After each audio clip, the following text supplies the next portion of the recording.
अभी तक मेरी यूट्यूब चैनल सब्सक्राइब नहीं किया है तो प्लीज़ मेरे यूट्यूब चैनल सब्सक्राइब कर लें और बेल आइकन दबाना बिल्कुल भी ना भूलें। तो आज हम बात करने वाले हैं cell cell adhesion and communication.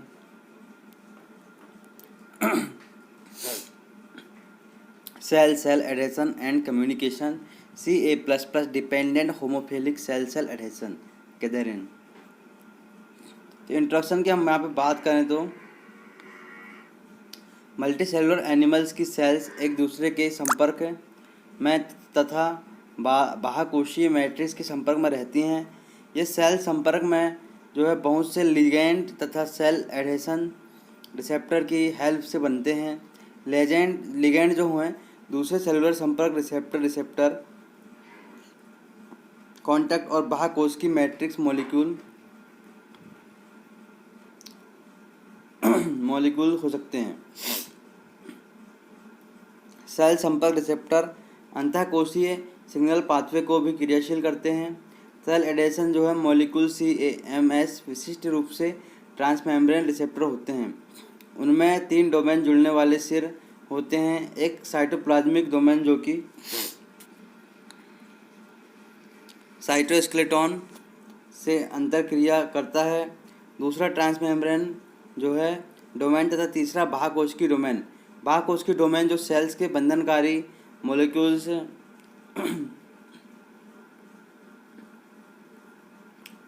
के जो बंधनकारी मॉलिक्यूल्स हैं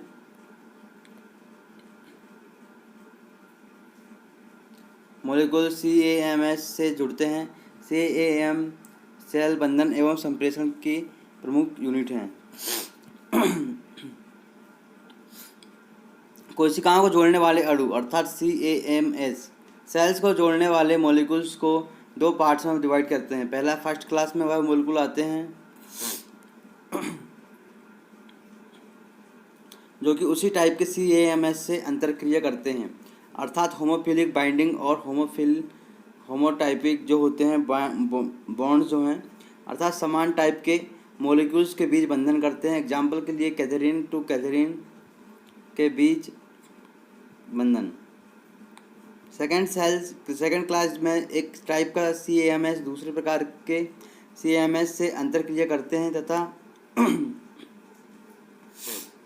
तथा इसे जो है हेट्रोफिलिक और हेट्रोटाइपिक बंधन अर्थात विभिन्न मॉलिक्यूल्स के बीच बंधन उदाहरण के लिए सेलेक्टिन्स का म्यूसिन या किसी अन्य अणु से बंधन। अधिकतर CAMS 4 प्रमुख प्रोटीन जो होते हैं पहला है कैथरीन्स, सेलेक्टिन्स, IG सुपरफैमिली, CAMS और इंटेग्रिन्स।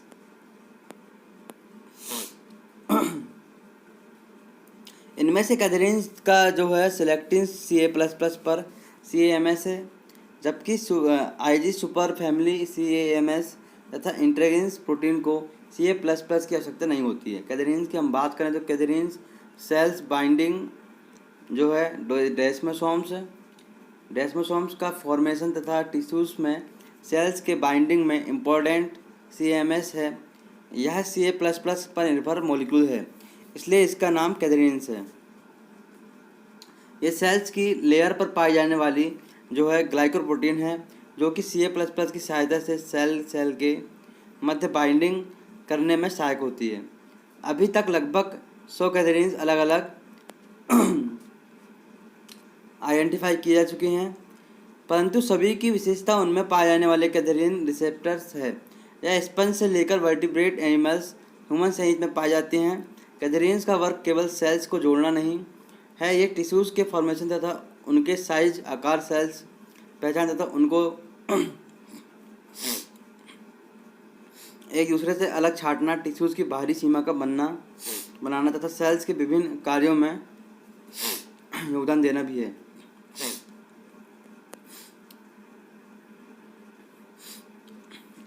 भिन्न भिन्न कैथरीन्स अलग अलग स्थानों पर पाई जाती हैं। उसके आधार पर इनको कई वर्गों में बांटा गया है।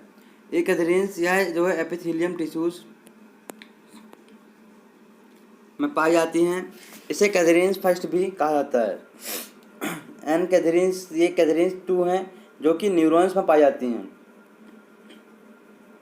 पी कैथरीन्स इसे कैथरीन 3 कहते हैं तथा प्लेसेंटा में पाई जाती है। के कैथरीन्स, इसे कैथरीन 6 भी कहते हैं, यह वृक्क में पाई जाती है। इसकी कमी या परिवर्तन जो है कार्सिनोमा कैंसर जो है के लिए उत्तरदायी होता है।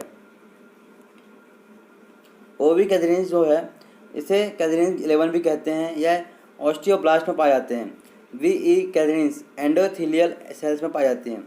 ई कैथरीन्स की हम बात करें यहाँ पे तो विभिन्न टाइप की कैथरीन्स में सबसे अधिक स्टडी ई कैथरीन्स की हुई है। इसको सर्वप्रथम वर्टिब्रेट एनिमल्स में परिवर्तन के टाइम प्रारंभिक एम्ब्रियो में देखा गया था। वहाँ यह सेल्स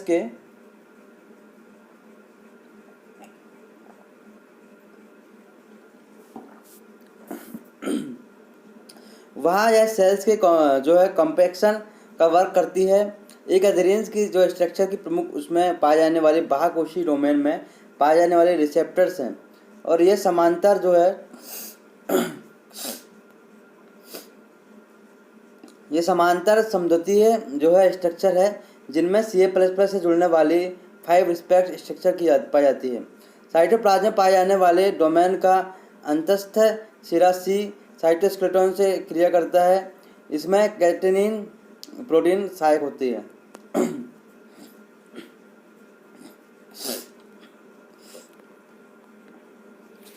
हम डायग्राम की बात करें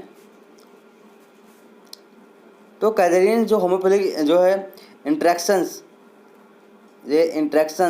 INTER इंट्रैक्शंस, तो होमोफिलिक इंट्रैक्शन की हम बात करें तो कैथरीन की बात करें यहाँ पे तो CA2 बाइंडिंग साइट्स यहाँ पे लगी होती हैं, और ये होमोफिलिक यहाँ पे कैथरीन की संरचना है जो CA पे मतलब 5 संरचनाएं हैं जो Ca++ से जुड़ती हैं।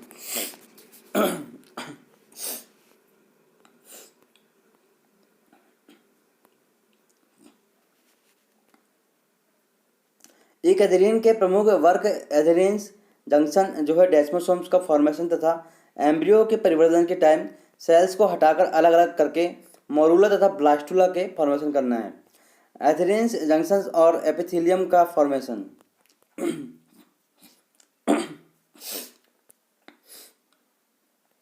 तो यहाँ पे एथेरिन्स जो है जंक्शन की सहायता से सेल का संबंध एक एथेरिन्स की सहायता से होता है।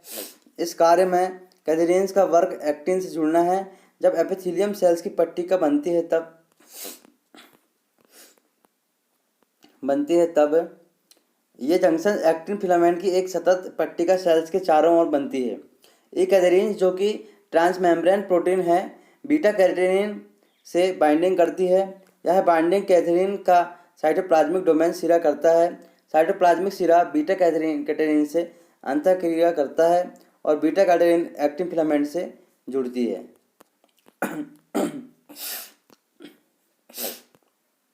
सॉरी फ्रेंड्स, थोड़ी सी सर्दी हो गई है।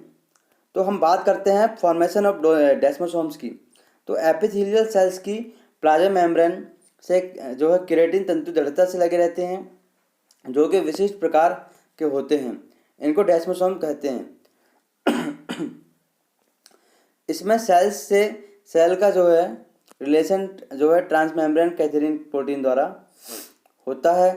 साइटोप्लाज्म की और डेस्मोसोम इंट्रासेलुलर प्रोटीन जिसे हम प्लेक्यू कहते हैं से जुड़ता है, जिससे केराटिन फिलामेंट जुड़ते हैं। इन रिलेशंस में डेस्मो जो प्लेकिन हुए मध्यस्थ की भूमिका में रहता है। इन कैथरीन को डेस्मोग्लिन्स भी कहते हैं। भ्रूण या सेल्स की छटनी, तो इसे यहाँ पे आपको नहीं लिखना है क्योंकि ये थोड़ा सा मिस्टेक हो गया था। यहाँ है भ्रूण एवं परिवर्तन या सेल्स की छटनी।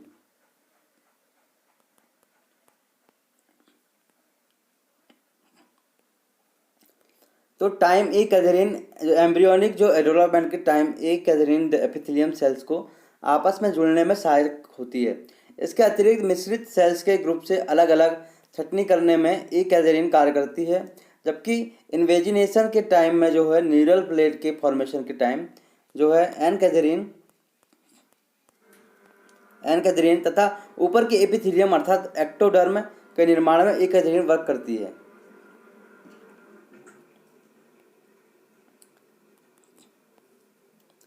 तो ई कैथरीन के वर्क में जो कमी है उसकी अभिव्यक्ति में कमी है, कैंसर की उत्पत्ति तथा टिश्यूज में सेल्स के आपसी बाइंडिंग को कम करती है। इसलिए कैंसर सेल्स में अपने स्थान से दूसरे स्थान पर जाना आसान होता है। यह जो है मेटास्टेसिस के लिए उत्तरदायी है। प्रोटोकैथेरिन्स, तो प्रोटोकैथेरिन्स की वह क्लास है जो कि प्रमुख रूप से तंत्रिका तंत्र से संबंधित है। इस तंत्र के अतिरिक्त यह अन्य टिश्यूज में भी प्रभावित करती है। कैथेरिन्स के समान ये ट्रांसमेम्ब्रेन प्रोटीन है। इनके बाह्यकोशीय डोमेन में 6 या 7 बाह्यकोशीय कैथेरिन्स रिसेप्टर्स जो हैं CECS होते हैं और प्रोटोकैथेरिन्स में सेल्स को जोड़ने का गुण कैथेरिन्स की तुलना में कमजोर कम विकसित होता है। इसी टाइप यह भी स्पष्ट नहीं है कि होमोफिलिक और हेटेरोफिलिक बाइंडिंग में मध्यस्थ की भूमिका निभाते हैं। इनका साइटोप्लाज्मिक डोमेन जो है आकारिक रूप से अलग अलग प्रकार के होते हैं। अधिकतर जो है प्रोटोकैथेरिन्स को 3 ग्रुप में रखा गया है। पहला है PCDH alpha, PCDH beta, PCDH gamma. यहाँ पे जो प्रोटोकैथेरिन्स जो है अल्फा, यहाँ पे प्रोटोकैथेरिन जो है बीटा, प्रोटोकैथेरिन जो है गामा।